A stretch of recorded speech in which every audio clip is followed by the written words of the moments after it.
Good morning everyone. तो आज हम केमिस्ट्री के कुछ इंपॉर्टेंट क्वेश्चंस को डिस्कस करेंगे जो एग्ज़ाम पॉइंट ऑफ व्यू से इम्पॉर्टेंट होते हैं। चलिए शुरू करते हैं। Question number first, the correct order of solubility in water for He, Ne, Ar, Kr, Xg। तो ये एलिमेंट का सिंबल दिया हुआ है, इसका नाम होगा He for helium, Na for neon, Ar for argon, krypton, xenon. तो इसका आपको वाटर सॉल्युबिलिटी बताना है, ठीक है, ऑर्डर बताना है। तो ये सारे नोबल गैसेस होते हैं, ओके। और जो नोबल गैसेस होती हैं वाटर में स्प्रिंगली सॉल्युबल होती हैं, मतलब बहुत ही कम सॉल्युबल होती हैं। और अगर हम पीरियोडिक टेबल की बात करें तो डाउन द ग्रुप जो नोबल गैस की सॉल्युबिलिटी होती है वो इंक्रीज़ करती है। तो इस हिसाब से सबसे कम सॉल्युबिलिटी किसकी होगी? हीलियम की। और सबसे ज़्यादा किसकी होगी? जो ग्रुप में सबसे नीचे होगा, मतलब कि जेनॉन की। तो ऑर्डर आप देख लीजिए, पहले हीलियम, फिर नियॉन, फिर आर्गन, फिर क्रिप्टन, फिर जेनॉन। तो जो ऑप्शन नंबर थर्ड होगा वो करेक्ट आंसर होगा, ओके। नेक्स्ट क्वेश्चन कह रहा है the shape of XeO2F2 molecule is. देखिए इस मॉलिक्यूल का शेप पूछ रहा है आपको, तो आप देख लीजिए। जो Xe होता है वो एक, इसके लास्ट सेल में कितने इलेक्ट्रॉन होते हैं? 8, ओके। ये एक नोबल गैस है, तो देख लीजिए 1 2 3 4 5 6 7 8, 2 O2 हैं और 2 F2 हैं। तो देखिए मान लीजिए ये ऑक्सीजन ऑक्यूपाई कर रहा है, ये ऑक्सीजन ऑक्यूपाई कर रहा है, यहाँ से एक फ्लोरीन ऑक्यूपाई करेगा, यहाँ से एक फ्लोरीन, ये बचा एक लोन पेयर। जब आप इसका हाइब्रिडेशन निकालेंगे, देखिए सिग्मा बॉन्ड काउंट करते हैं ना, तो एक सिग्मा बॉन्ड, 2 सिग्मा बॉन्ड, 3 4 और एक लोन पेयर को भी काउंट करते हैं 5। तो 5 के हिसाब से जब आपका आता है ये 5, तो इसके हिसाब से ज्योमेट्री क्या होगी? PBP, pentagon bi pyramidal, okay. और पेंटागन बाई पिरामिडल जब आप इसका शेप बनाएंगे तो देखिए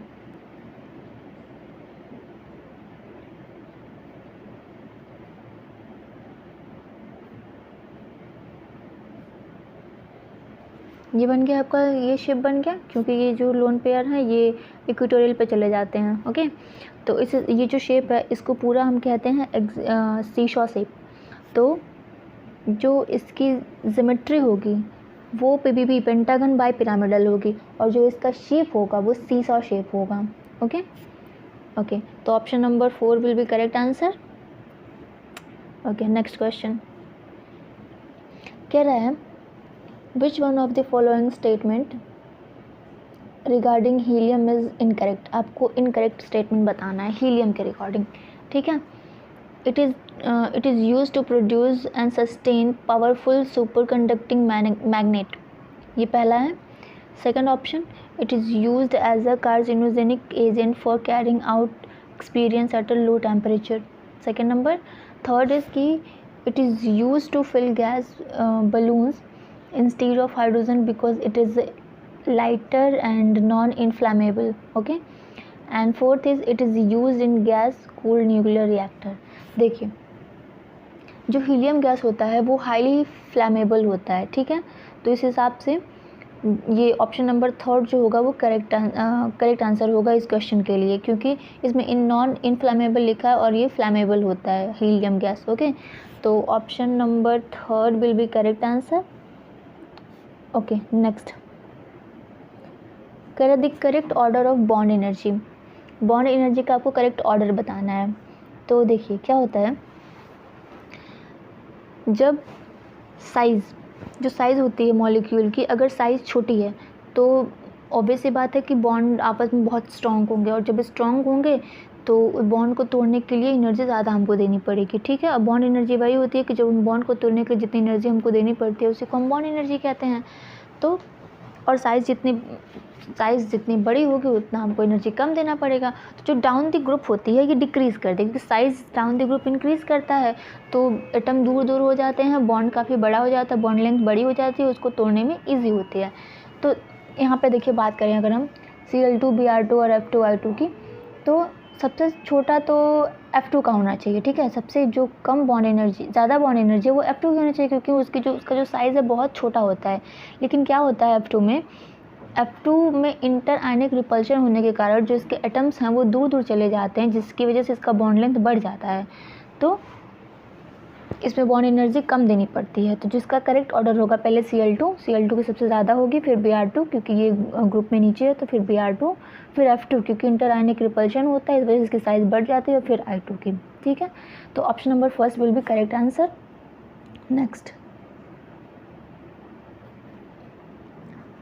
कह रहा है when I2 is pass through KCl, KF and KBr solution, तो क्या होता है। देखिए पूछ रहा है कि जब I2 को KCl, KBr और KF के सोल्यूशन में पास करते हैं तो क्या होता है। Cl2 and Br2 are evolved, Cl2 is evolved, Cl2, Br2, F2 are evolved, none of the above। तो देखिए क्या होता है, I2 जो है वो एक वीक ऑक्सीडाइजिंग एजेंट है। तो वीक ऑक्सीडाइजिंग एजेंट होने की वजह से वो Br2, Cl2, F2 को रिप्लेस नहीं कर पाता in the solution of KCl, KF, KBr।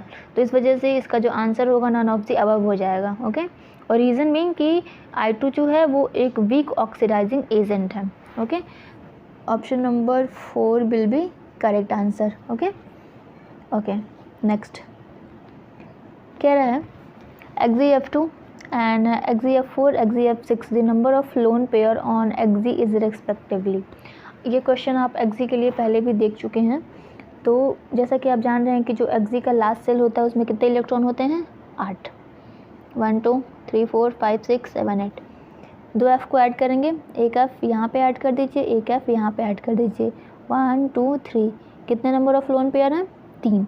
जब आप 4 F को ऐड करेंगे तो यहाँ पे F ऐड कर दीजिए। ओके, तो कितना नंबर ऑफ लोन पेयर बच रहा है, 2। जब आप EgzF6 करेंगे, ओके ये पहला कंफर्म, दूसरा कंफर्म, जब EgzF6 करेंगे तो देखिए यहाँ पे भी F ऐड कर दीजिए, यहाँ पे भी F ऐड कर दीजिए। नंबर ऑफ लोन पेयर कितना बच रहा है, 1। तो पहले वाले में 3 है, दूसरे वाले में 2 है और तीसरे वाले में 1 है। तो का करेक्ट आंसर क्या हो जाएगा, ऑप्शन नंबर 3 कि ये जो है वो करेक्ट आंसर है। पहले में 3 2 1। Okay, next EgzF4 and EgzF6 are expected to be, ये एक ऑक्सीडाइजिंग एजेंट है। ओके, तो option number first will be correct answer. Next कह रहा है the latest energy of the lithium halides is in the following order. आपको इसके latest energy का ऑर्डर बताना है। तो देखिए क्या होता है, एनायंस के रिस्पेक्ट में क्या होता है कि जब एनायन की साइज़ जितनी छोटी होगी उसकी जो पोलराइजेबिलिटी है उतनी कम होती है, उतना ही उसमें आयनिक कैरेक्टर होता है और उसकी जो लेटेस्ट एनर्जी होती है उतनी ही ज़्यादा होती है।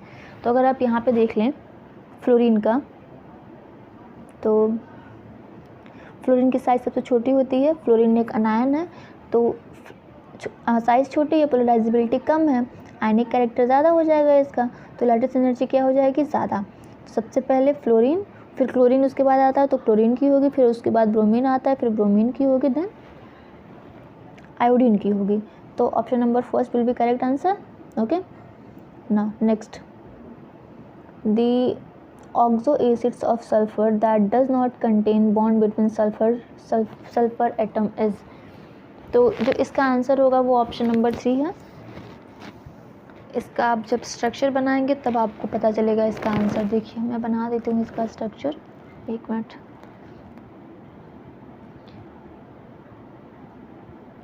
यहाँ से क्वेश्चंस आते हैं। देखिए यहाँ पे कोई सल्फर सल्फर बॉन्ड नहीं है, डायरेक्ट सल्फर सल्फर से अटैच नहीं है क्योंकि बीच में O है। तो करेक्ट आंसर आपका क्या हो जाएगा, H2 वो 7 हो जाएगा। Option number 3 will be correct answer. Okay, next कह रहे which of the following oxo acids of sulphur has a peroxide linkage. इसके लिए भी आपको स्ट्रक्चर का पता होना बहुत ज़रूरी है। ओके, तो इसका स्ट्रक्चर बनाते हैं हम लोग। परऑक्साइड लिंकेज का मतलब होता है कि ऑक्सीजन ऑक्सीजन के बीच में बॉन्ड होना चाहिए। Okay, OH